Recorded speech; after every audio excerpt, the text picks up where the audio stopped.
ശീലം വല്ല കള്ള ചാരായം ആണെങ്കിൽ പിന്നെ സഹിക്കാം.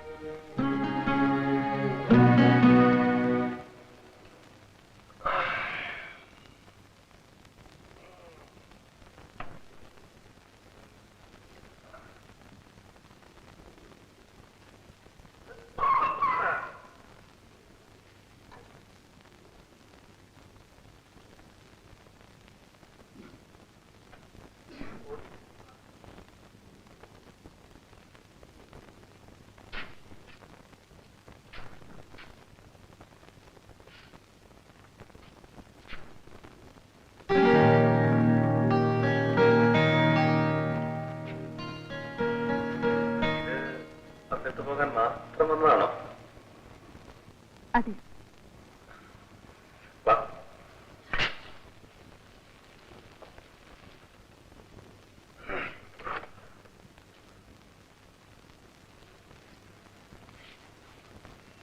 ഒരിടത്തി തരാനായി മാത്രമാണ് ഞാനിപ്പോ വന്നതെന്ന് പറഞ്ഞാൽ അത് കള്ളമാണ്. പിന്നെ വന്നത് പൊടിപ്രശ്നത്തിനല്ല, ജീവിത പ്രശ്നത്തിനാണ്. ഇന്നലെ നിങ്ങൾ പറഞ്ഞ കാര്യങ്ങളെല്ലാം ഞാൻ കാര്യമായി ആലോചിച്ചു നോക്കി. നമ്മുടെ രണ്ടുപേരുടെയും ജീവിതം കറപുരണ്ടതാണ്. എന്തുകൊണ്ട് നമുക്കൊരു പുതിയ ജീവിതം തുടങ്ങിക്കൂടാ എന്ന് തോന്നി. എനിക്ക് നിങ്ങളും നിങ്ങൾക്ക് ഞാനും കൂട്ടായിട്ട്.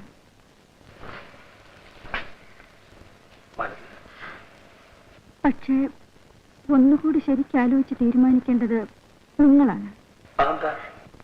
മീൻ കച്ചവടക്കാരുടെ മടിയിലുള്ള രൂപനോട്ട് കണ്ടിട്ടുണ്ട്. അഴുക്കം പിടിച്ച് അരികെല്ലാം മടങ്ങി മടക്കെല്ലാം കീറി നാറ്റവുമായി. അതുപോലത്തോളാണ് ഞാനും. നല്ലതുപോലെ ആലോചിച്ച് നോക്ക്.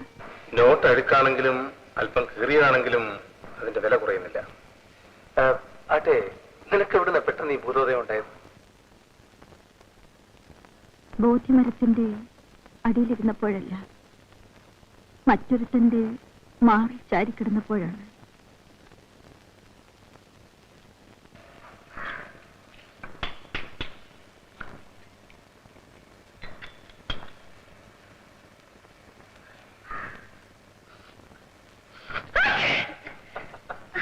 പൊടി വലിച്ചത് ഞാനല്ലേ? അല്ലേലും ആണുങ്ങൾ ചെയ്യുന്ന തെറ്റിന് ശിക്ഷ അനുഭവിക്കേണ്ട ഞങ്ങൾ സ്ത്രീകളല്ലേ?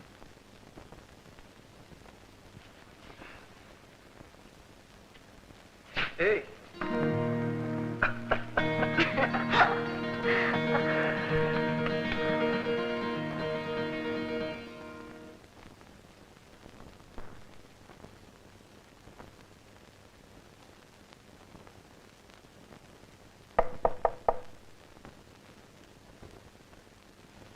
മാലതി, പുതിയ ജീവിതം തുടങ്ങിയതിന്റെ എന്തെങ്കിലും ലക്ഷണങ്ങളൊക്കെ ഉണ്ടോ? എവിടെ? ഇവിടെ. അയ്യോ, 1/2 കിലോ കുറഞ്ഞല്ലോ. അത് മാത്രമല്ല, പൊടി സായത്തിന്റെ ലക്ഷണം കൂടിയുണ്ട്. ഇങ്ങനെയൊക്കെ നടന്നാല് എല്ലാരും സാറേന്ന് വിളിക്കും, പിന്നെ നിങ്ങളും ജോലിയും കിട്ടും. പിന്നെ ഒരു കാര്യം, ഇനി അടിതടയൊക്കെ നിർത്തണം കേട്ടോ. നോക്കാം. ഇതെന്താ എഴുതിയിരിക്കുന്നത്? വീണ്ടും വരികയെന്നാണ്. ഇത് കണ്ണാടിയിൽ എഴുതാൻ സ്ഥലം കിട്ടിയതാ? ഇവിടെ വരുന്നവരെല്ലാം പോകുമ്പം ഈ കണ്ണാടി നോക്കി തല ചെയ്യും. അപ്പൊ ഇത് വാങ്ങിക്കുമല്ലോ, അതിനു വേണ്ടിയാ. ആദ്യം അത് തൂത്തുകളാം.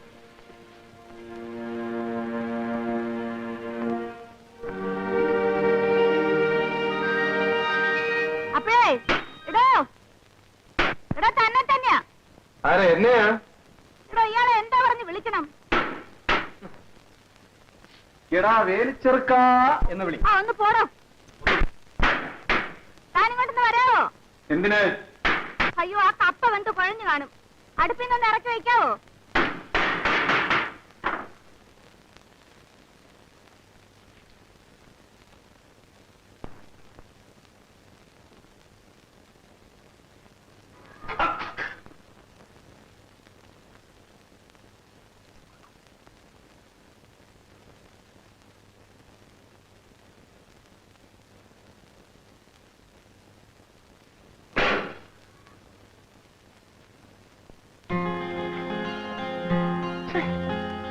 എന്തൊരു കുളിയാ ഇത്?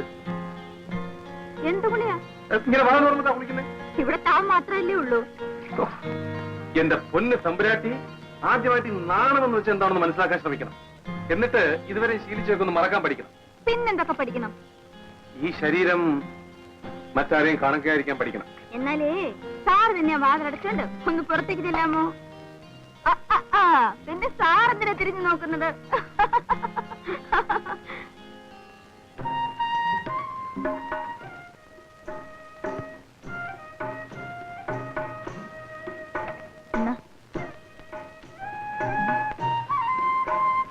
ഇത് കണ്ടോ? എന്റെ ഭർത്താവിനെ കൂടാതെയുള്ള സന്തോഷമോ സ്വർഗീയ സുഖാനുഭവങ്ങൾ പോലുമോ ഞാൻ കാക്ഷിക്കുന്നില്ല. അദ്ദേഹത്തെ കൂടാതെ എനിക്ക് ജീവിക്കുവാൻ സാധിക്കുന്നതല്ല എന്ന് സാവിത്രി പറഞ്ഞു. ഇത് കേട്ട യമൻ എന്നാൽ അങ്ങനെ തന്നെ ആകട്ടെ എന്ന് പറഞ്ഞ് സത്യവാന്റെ ജീവനെ ബന്ധിച്ചിരുന്ന കെട്ടഴിച്ചു. ഹേ ഭാഗ്യവതിയും ഭർത്തൃഭക്തിയുമായ സതീരത്നമേ, ഭവതിയുടെ ഭർത്താവിനെ ഞാൻ ഇതാ മോചിപ്പിച്ചിരിക്കുന്നു. വിജയം കൈവരട്ടെ എന്ന് അനുഗ്രഹിച്ചു. ഇങ്ങനെ സാവിത്രി തന്റെ സാമർഥ്യം കൊണ്ട് തന്റെ ഭർത്താവിനെ രക്ഷിച്ച് ഭാഗ്യത്തിലേക്ക് നയിച്ചു. നീ ഇതിങ്ങനെ ഓടിച്ചു വായിക്കുന്നല്ലോ. ഇതിന് മുൻപ് ഇത് വായിച്ചിട്ടുണ്ടോ? വായിക്കുന്നു, പക്ഷെ മനസ്സിലാവുന്നുണ്ടോ? പഠിച്ചപ്പോൾ മനസ്സിലായില്ലായിരുന്നു. ചാരിത്രം നഷ്ടപ്പെട്ടു പോയതിനു ശേഷമാണ് ചാരിത്രശുദ്ധിയെപ്പറ്റി ശരിക്കും മനസ്സിലായത്. കാശും പണവും ആവശ്യത്തിനുണ്ടായിരുന്നെങ്കിൽ ചാരിത്രം മാത്രമല്ല എന്ത് വേണമെങ്കിലും സുരക്ഷിതമാക്കാമായിരുന്നു. എന്താ ചിരിക്കുന്നത്? പണക്കാരെല്ലാം ചാരിത്രശുദ്ധിയുള്ളവരാണെന്നാണോ നിന്റെ വിചാരം? പിന്നെ എന്റെ ഒരു അനുഭവം പറയാം. കണ്ടമാനം പണമുള്ള ഒരു പണക്കാരൻ, എന്തോ പൂർവ്വവിരോധമായിരിക്കാം, അടിച്ച് സൂപ്പാക്കണമെന്ന് പറഞ്ഞ് വേറെ ഒരു പണക്കാരൻ 1000 രൂപ എന്റെ കയ്യിലെടുത്തിരുന്നു. ഞാൻ അയാളുടെ ബംഗ്ലാവിലെത്തുന്നു. ചെന്നപ്പോൾ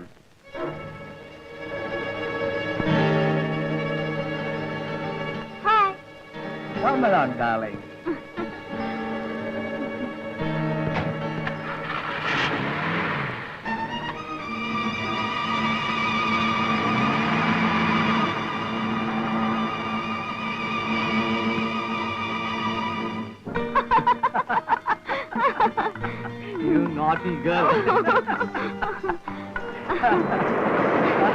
Hey, you. donkey game? Come on, I teach you the donkey game. Come on, now. How is it? How is it? It's nice. Now, come on.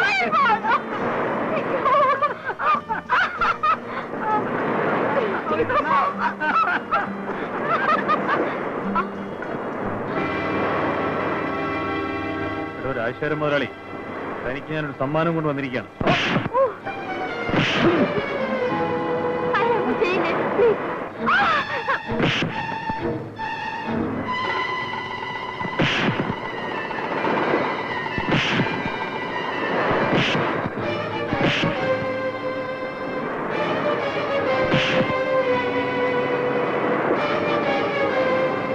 അയ്യോ, ആ രാജശേഖരൻ മുതലാളി അല്ല. രാജശേഖരൻ മുതലാളി അല്ലേ? ഞാൻ എന്റെ ഭർത്താവല്ല.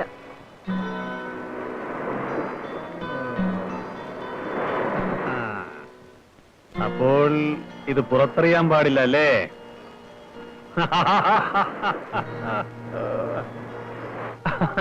അങ്ങനെ അവിടുന്നും കിട്ടി 1000 രൂപ. അവര് വലിയ കാശുകാരന്റെ ഭാര്യയല്ലേ, പിന്നെന്തിനാ റൂട്ട് തെറ്റിപ്പോയത്? നിന്റെ വയറ് കത്തിയപ്പം നിന്റെ റൂട്ട് തെറ്റി, അവളുടെ കൊഴുപ്പ് കത്തിയപ്പം അവളുടെ റൂട്ട് തെറ്റി. എന്നിട്ട് ഇവരോട് ചാരിത്രശുദ്ധിയെ കുറിച്ച് ചോദിച്ചേ. 24 മണിക്കൂറും ശ്വാസം വിടാവുന്ന പ്രശ്നം എന്താ? എങ്ങനെയുണ്ട്? പറയട്ടെ, ഒരു പാർട്ടി എന്റെ കൂടെ ഇരുന്നിട്ട് പുറത്തോട്ട് ഇറങ്ങിയപ്പോൾ വേറൊരു പാർട്ടി അകത്തേക്ക് കയറുന്നു. അവർ രണ്ടുപേരും തമ്മിൽ കണ്ടുമുട്ടിയപ്പോൾ ഷോക്ക് അടിച്ച പോലായി. അതെന്താ? അവർ രണ്ടുപേരും അച്ഛനും മോനുമായിരുന്നു.